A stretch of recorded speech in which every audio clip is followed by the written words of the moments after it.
Friends, you are in for a treat today. I am joined by someone that we know is a loud laugher, not a lot of filter, and that's why we love her, Annie F. Downs. How are you, my friend? Hi, Sammy. I'm doing great. Had a good day. You know how it goes. Right now, it's hour to hour, day to day, and it's been a good afternoon. So Literally.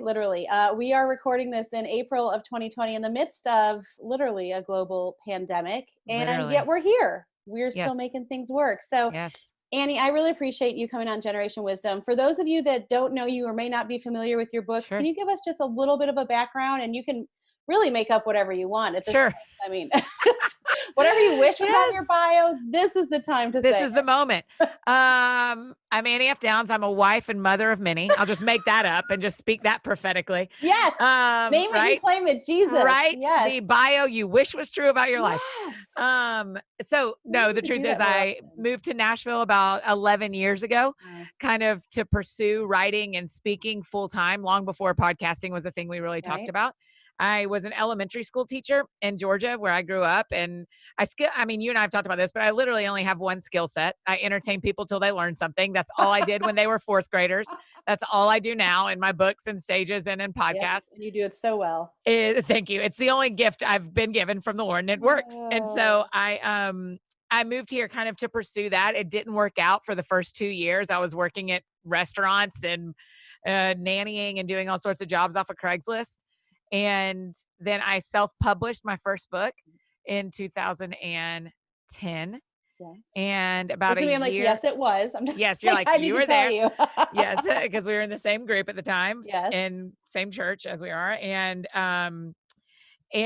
about a year and a half later, a traditional publisher picked it up after I'd gotten 47 no's. A traditional publisher picked I that didn't book know up. that. 47? 47. I still have all the letters because it was a decade ago when people still mailed letters over Right. emails. Yeah, I mean, there's not even that many publishers, Sammy. I mean, I that was was gonna say, like, multiple that editors at a single publisher all said no. that's like a Walt Disney story. Yeah, it was crazy. And then that same book, once a particular publisher, once Zondervan saw a year worth almost a year Yeah. worth of sales that we had done on our own, Yeah. it reflected something to them that there may be something here, and they took a chance Mm, on me, which I will forever be grateful mm. for. And now we are, and this became my full-time job, writing and speaking, in April of 2012. So we are exactly at 8 years of it being my full-time job. I Congratulations. now It's so fun. It's so fun. I can't believe it. I haven't had a job in 8 years. I mean, it's Yeah. just unreal. I'm Yeah. so happy most days. It's also a job that has some parts that are terrible and really hard Sure. days. And Sure. so I now have authored a handful of books, travel and speak a couple of times a month. I'm on the teaching team at our church at Yeah. Crosspoint Church. And I have a podcast called That Sounds Fun that we release 2 shows a week. And mostly interviews like this. And so that's what I've been doing. We have we just crossed over 20 million downloads. Wow, And congratulations. so thanks. We're really stoked about it. It's just crazy. And so that's how I got here, and that's what I do. There's so much I want to catch up with you on, even what you just said. I mean, selfishly, I just want to talk to you for 30 Yeah, minutes. I know. I know. That's the fun thing about doing this with friends. When you're friends in Nashville, this That's is how right. you get to see That's your it. friends. And it's That's funny. right. It's funny when someone like quotes you to me, and I'm like, I feel like this proud mama. I'm like, That's oh, right. You're you like, don't yeah, I've known her for forever. remember this back in the day. And That's right. I mean, literally, like, I just Really remember true. those prayers. And I think, what Yeah. can we just touch on? I'm going to go off because I Yeah. do want to talk about Fearless. You literally wrote, I said the book on being brave, but you wrote Yeah. multiple books now on brave. We'll Yeah. get to that. But how did you persevere in that time? What was that still small voice inside of you saying, this is what you're supposed to do? Like, at some point, did you Yeah. say around number like 31, like, maybe, it's like the mom on American Idol saying, Yeah. like, the person goes up and Yeah, sings you're like, horribly. I'm why like, is but my no one mom telling says her I'm the really truth? good. Yeah, yeah. Well, so part of it is it's not like my agent would send one out and we'd get a no and we'd send down Yeah. another. Okay. It was that she would bomb an entire publishing brand with Yeah. our proposal, and they would all say no. And then we do that again. So it wasn't that I was a one-off and was that committed, honestly. To make it that much easier. Right. And I remember, I can tell you, I was parked outside of Marathon Village over kind of near our Cross Point building. Yep. I was parked at Marathon Village when she called me and said that we got another no. And I said to her, my agent at the time, I was like, I think we need to break up because I'm not making you any money. Yeah, this just isn't working. And so I'll tell you, it wasn't that I quit. Yeah. That was spring of 2010. Okay. What had to happen is I had moved to this town and I'd said to people, I write books, I write books, I write books. And all of a sudden I wasn't going to be able to write books. So who was I? And how do I reintroduce myself? And how do I tell people no one wants me to write books? Wow. And it was a real separation that literally had to happen. It feels like something I thank God for now, that if you would almost imagine ripping apart raw chicken, which is so gross, but that's kind of the feel of what had to happen between my actual identity as an Annie and my profession. They were way too ingrained into each other, particularly moving to a new city. In my hometown, it wasn't like that, but moving to a new city, that is Annie. She's an author, one chicken breast, and they had to be separated because otherwise failure and success ruin you if your identity is tied to them. Both of them do, not just failure, but success will ruin you too. And so God in his kindness gave me 6 months before I even self-published. He gave me a year and a half before the book actually got picked up traditionally. He gave me all that time for my identity to separate from my profession. And what had to happen? I mean, you say that so well, and that's powerful. You're saying that now in retrospect, but I cannot imagine. I mean, I cried. Now I have raw chicken ingrained in my, but I mean, literally, it's like, I can't imagine that was easy. And like you said, you weren't in your hometown, young single woman, right? Like, walk us through just like what one of those days would look like. I would have to imagine there was a lot of. Sure. Yeah, that's exactly right. I mean, part of it was, so like on a normal Tuesday, it would look like being at a coffee shop and working on something and someone walking, and I was writing a bio for a new country artist. I mean, I remember the first bio I wrote, Sammy, the manager asked me how much I charge, and I said $50. And he came back to me and said, we're going to hire you, but I want you to know that everyone else who offered to do this, who every other writer we went to said 500 was their minimum. So we're going to pay you 100. Wow. Because you need to remember that you need to research before you price quote someone. Wow. But we can't pay you $50 because that's embarrassing. Yeah. So I would have been, I'd have been working at Frothy Monkey on an author, on a bio for a country music artist. And someone would walk up that I had known for a year and a half and say, are you working on your book?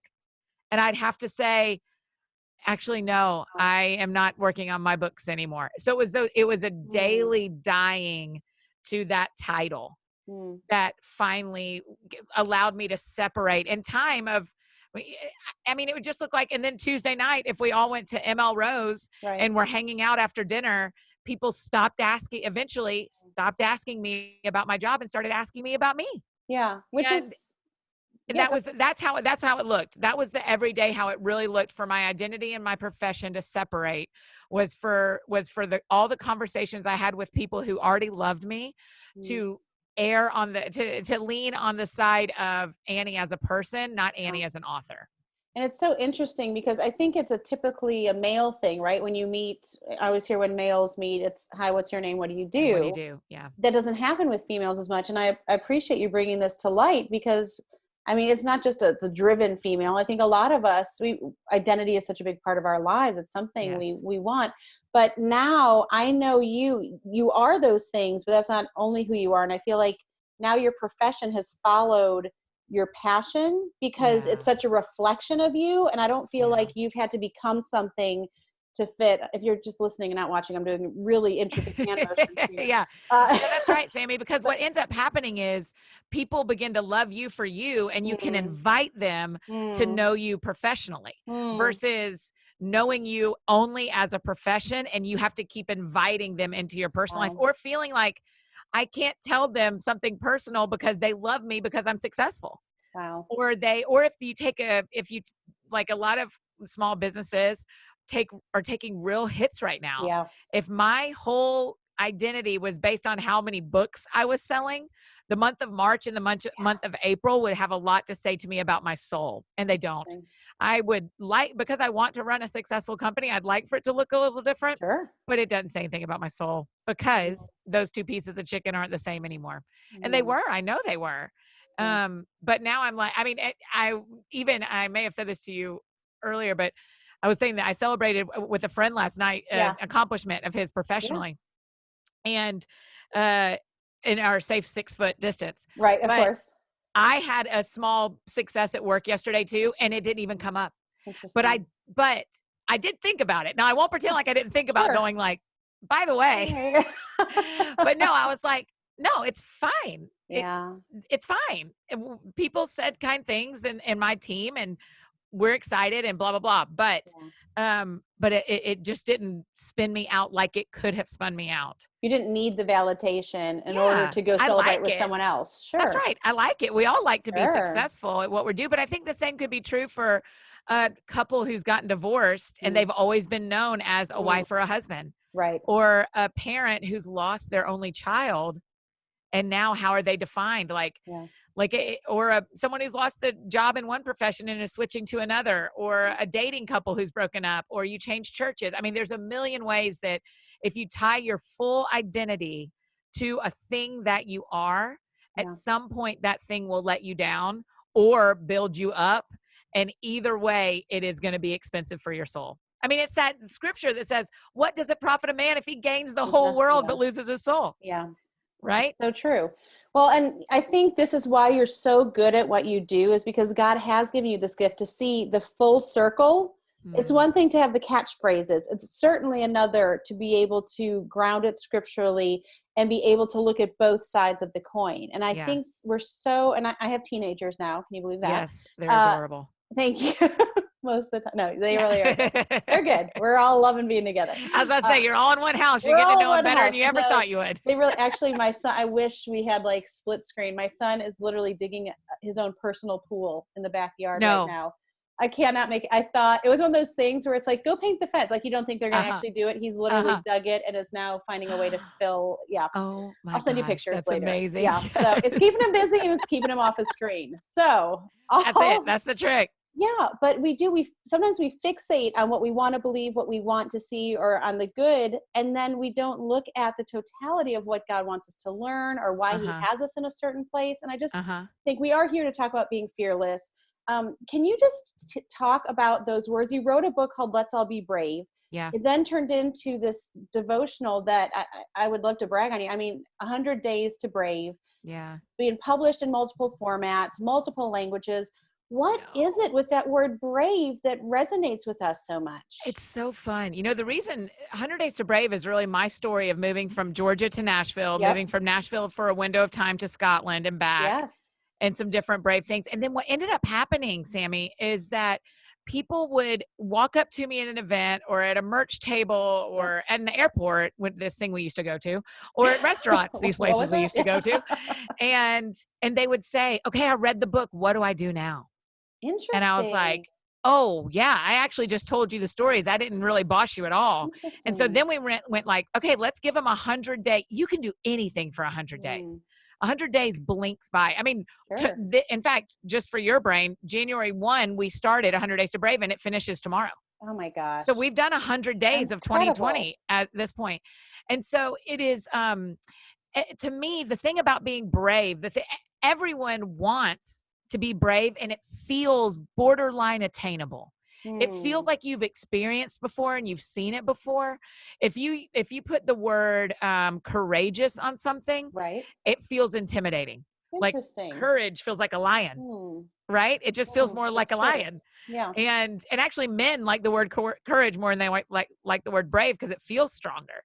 But so many of my friends that are females don't connect as much with that word, but they go like, yeah, I wish I was brave in this dating relationship, or I wish I was brave in my job, or I wish I was brave. I wish I was raising braver kids. Yeah. They just have all these places. And so to me, it just felt like, well, I'm a very normal Annie. My readers and my friends on Instagram and on YouTube, and they all like always Annie. She's just always her. I mean, look at this bruise on my elbow. Like, I'm just a Girlfriend. very normal person who hurts themselves a lot. Also, I cut my finger because I'm cooking. Who cooks? I don't cook. I cut open my finger trying to cook food. I was like, I love that you have to put like air quotes. You didn't there, but I feel like every time you put an Instagram or something, it's like caveat, this is not really me. Yeah, I'm not a food blogger. This is me pretending to be me. Right. Don't ask me for the recipe. Sammy. Like, I don't cook. I need this quarantine to end or I'm going to damage my body from all this. I told you I would leave soup on your doorstep. I know you did. You're so sweet. So I just think brave. So to me, long answer to your question, people want to be brave and they want to be encouraged to be brave by someone that they think is just like them. And they're right. I am just like us. I am just one of us. Yeah. And so I think that helps. I think people enjoy feeling like one of their friends is telling them a way to live that might be attainable if they just tried. Wow. That's good. And it's true. And I mean, you are you. I can say that always. With all authenticity. Yes, you are the same you as you've always been. I think, can you talk about, gosh, that time in Scotland was so impactful on your life. I mean, can you just give us a little, there had to be scary moments in that. And I've read some of those. Yes. I mean, I've cried in the bathtub reading your stories because they are so relatable. Yeah. But how do you get past that? So you said, like you said, you can be brave, you believe you can do something, but then getting on a plane and going to another country. And then, I mean, that's a whole nother step. What do you do in those moments, especially to those young women that I think you speak so powerfully to, the young woman that is, just out of college, that is, sees the whole world ahead of her, but doesn't know how to grasp it. Talk to that woman, especially in her 20s and 30s, that is like, I see it. I feel like I'm supposed to do it. I just don't know how. What did that look like for you? Well, let's talk about the simple thing is, why did you and I get out of bed today? Because in the middle of a pandemic, when I'm 4 weeks into being in my house nonstop. Because you had to self-quarantine early. Yeah, I self-quarantined early. One of my friends that I spend a lot of time with was one of the first 10 cases in our county. Nashville. Wow. So that was neat. Yeah. We are no longer friends. No, I'm just kidding. We're still very good friends. We're still very good friends. We used to be friends. Yeah, that's right. But so even this morning, I did not want to get out of bed. I was like, I do not want to do another day that has felt like all the other days. And it takes a little bit of bravery. Now, there are days where I can't get out of bed. And there are days where some of our friends listening don't get out of bed. But the language, here's what I do for myself and to myself, is I put my hand right on my heart. And laying in bed today, I said, hey, what's worth getting up for today? And I thought the only thing on my calendar is Sammy Cone. Okay. We'll get up for Sammy Cone. You don't even have to be ready till the afternoon. So what else is worth getting up for today? It's not raining. You can go outside. What else is worth getting up for today? Well, you have a bunch of people that work for you and they're expecting you to show up. And what else is, and I went through I went through about 4 or 5 things and I went, okay, you can do this. You can get up and so courage is, and being brave is best done as group think, as community. Yes. And so I texted my team that we all work together. I said, hey, this morning is not easy for me. I don't want to do this today. Could we move our 9:30 meeting to 10:30? And could I go on a little slow walk by myself first thing this morning? And everybody's like, because we're a small enough team and because I'm the boss, we can say, I can do it. Yeah. And 2 of the girls that work with me were like, you know what? I'm kind of having that morning too. That'd be great. What about we all get outside? And you just put voice to what everyone or a lot of people are already feeling. Yeah. Yes. And so the brave move is reminding yourself why you need to get up and then inviting someone else into getting up. So that can work on you and me had to get out of bed today, Lane. That can work on getting on a plane and moving to a foreign country. Yeah. Why am I doing this? Because I want to try. What happens if this doesn't go well? You can go home. Yeah. My counselor taught me when I was in college, I was having real anxiety about something happening to my parents while I had moved away. I only moved 90 miles from home, but my grandmother died my freshman spring. Okay. And it planted this idea in my head: when you aren't there, people die. Wow. Because I was the oldest and the first one to move away. Right. So I was like, when someone goes to college, people die. So it just built this anxiety in me that something was going to happen to my parents. And so my counselor used to have me walk through this. And this is really a courage and bravery conversation. My counselor would say, and what happens? And then what happens? And then what happens? And you just keep working it until they go, and then what happens? Will you be okay? Wow. You know what? I will be okay. And the end is, and then my body dies. And then I'm in a car wreck and my body dies. Yeah. And then what happens? Well, actually, I do know what happens. I believe that Jesus died and rose for me, and I will be with him. Will you be okay? I'll be okay. I'll be okay. And so courage and being brave really works in your favor if you can work every conversation till the very end. Will you be okay? Yeah, you will. Yeah. You will. And then we're going to feel pain and all that stuff, but we'll be okay. And if we Annie Downs it, as I just made your name a verb. Yeah, I like it. You look at the flip side of it and say, what'll happen if I don't do this? Oh gosh, can you imagine? Like, what'll happen if I don't take this trip? What'll happen if I don't do this before XYZ, right? Yeah. And that was part of Scotland that you and I have a very clear memory of us talking about this. When I turned 30, that summer before I moved to Scotland, I was on a rocking porch with another friend, rocking chair on a porch with a rocking porch. How great would that be? That would be fantastic. You work on that in this quarantine. That's right. That's right. I can start building things. If you can cook, you can build. I believe in you. But I said to her, I've had multiple invitations from a church, even from myself looking at YWAM or other things to move to Scotland. And I've always said no because I want to get married. Yeah. I could blink and I'll be 40 and not married, and I'll have said no for another decade. And why would you knock? Now, I do think we knock on closed doors. Knock. But why are you going to stand in front of a closed door when there's an open door right next to you that is actually really life-giving? It's not like settling. It's not dating a gross guy because the opportunity is there when you're waiting on a good guy. But it's man, I've always wanted to write songs, but my church wants me to play piano for them. Yeah. Okay, what if that's the right open door? Because what I couldn't have known, Sammy, is when I left the USA, well, for starters, there's actually men in Scotland. So surprising, there are great guys in Scotland, and I could have ended up, and I did have a couple of them that I was interested in and had relationship with and tried with. And but the bigger truth was I thought I was giving up my career and my home and all these things, and actually God gave it all to me. Right? When I opened my hand and said, yeah, I'll move overseas for 6 months, 8 months, I came back and got to be an author and got to be a speaker, and I can't go now. You know, my career, I can't move overseas now. I can't move to New York now, hardly, you know.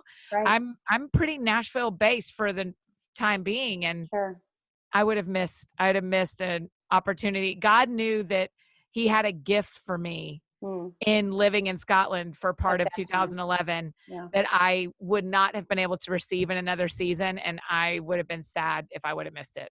It's so powerful. And I think if I can go a little deeper too, and answer as you're comfortable, but you've been clear, even in your made up bio, which I think I'm going to start doing and see if people actually know the difference or not. That's right. But, you do have this heart's cry to be a wife and a mom, and you are very brazen in talking about that. Where do you draw that line? Because that can be fearful too, of just that not knowing when you want. So can you just talk to those women, especially that are thinking, I want this, Annie, I'm holding my hands open. I'm afraid now to do that anymore because I've been doing that for so long. And that might be a 20-year-old saying. Well, no, because I mean, on my walk today, I said to the Lord, I need you to hold that I have hope and fear tied so tightly together right now. And I was like, again. That's what I asked the Lord. I said, will you please hold this? Because I have hope and fear tied so tightly together that I can't give up hope, but it is surgically connected to fear right now for me. Wow. And so, but part of it, Sammy, is no matter where we are relationally or emotionally, we're all wanters. It's part of being human. Right? And the interesting thing is kids never hesitate to say what they want. How much have your two kids told you what they want the 2 weeks they've been home, or the 3? Constantly. Every minute. It never. And then at some point you become an adult and the world tells you it's shameful to admit what you want. And why do we have to stop saying what we want? Especially to God. Especially to God. But to your friend, what if only God knew I wanted to get married? And you happen to know the guy I end up marrying, and you never knew I wanted to marry him? or I wanted to meet someone. Yeah, Like, someone. we have this guy in our life, right? Right. And so part of it is, part of it is me modeling for people. There is no shame in publicly wanting something you don't have, because we all want something we don't have. Now, here's the other thing. When I get married, there's going to be another thing I want. Sure. And then another thing. My wanting will not stop. I know that because I ate breakfast and then I wanted lunch. Right? Like, right. my wanting doesn't stop. What I'm trying to do is want well, want wisely. I mean, I do have a private life. I mean, you know this. I have a private life. Yep. But I don't have a secret life. There's a difference. I have a very public life, but if in my public life, there's private things, but nothing is secret. I'm not hiding a relationship from my up close people. Yeah. I'm not hiding sexual sin or sexual behavior from my up close people. Yeah. But I am keeping private part of my life because it's not just about me. Right. Like, so wise. The hard part is when a year and a half ago, I was seeing someone and he dumped me and I had to be on Insta story that afternoon. And you're like, okay, well, I can't say, but I can say that I'm sad today. Yeah, exactly. But it's not because I'm embarrassed that I got dumped. It's because this guy didn't sign up to have a public life. Exactly. Neither did my parents. Exactly. Neither did my siblings. I have one sibling. If you looked at the list of what I've written about my family, there's one whole person missing because they just don't want to be public. Sure. Fine.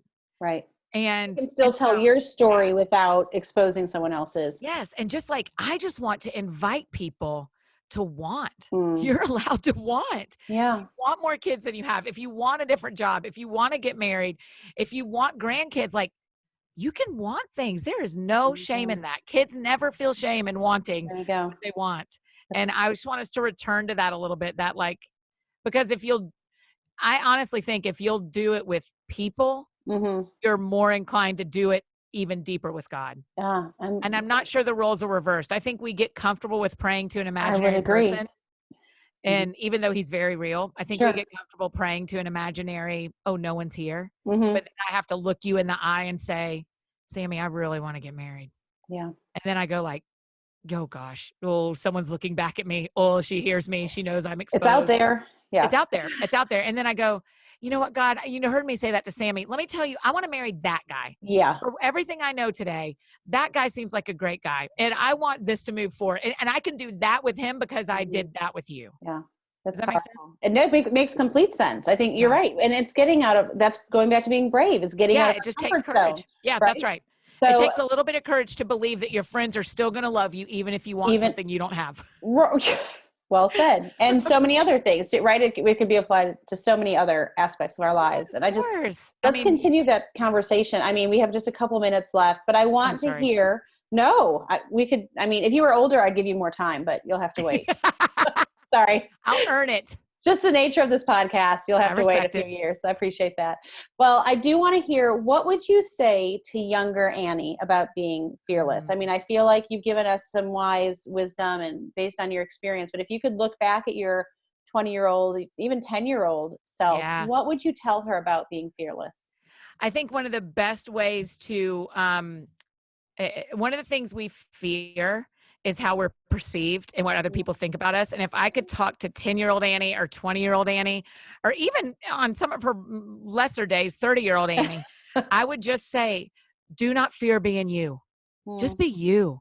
Just be, I told a story yesterday to some friends of something I did in two different groups on Marco Polo, because that's how we live right now. Yes. Two different groups, one friend in each group said, I love that you did exactly what Annie does. And I just thought, man, she should have had permission 15 years ago to do that. And I just didn't give myself permission. So to me, the best way to defeat fear is to give yourself permission to be you. Wow. And that will alleviate some of those fears that are living in you about whether other people will love you or not. Amen. Okay. Well, let's look ahead to 40, 50, 60, 70-year-old Annie. How do you hope to grow in bravery and live that out as you grow in wisdom and maturity? Yeah, I'm really looking forward to all of those. I can't wait to see if this will make me feel teary saying this to you. If I like God this much now, I can't wait to know him for another 30 or 40 years on this planet.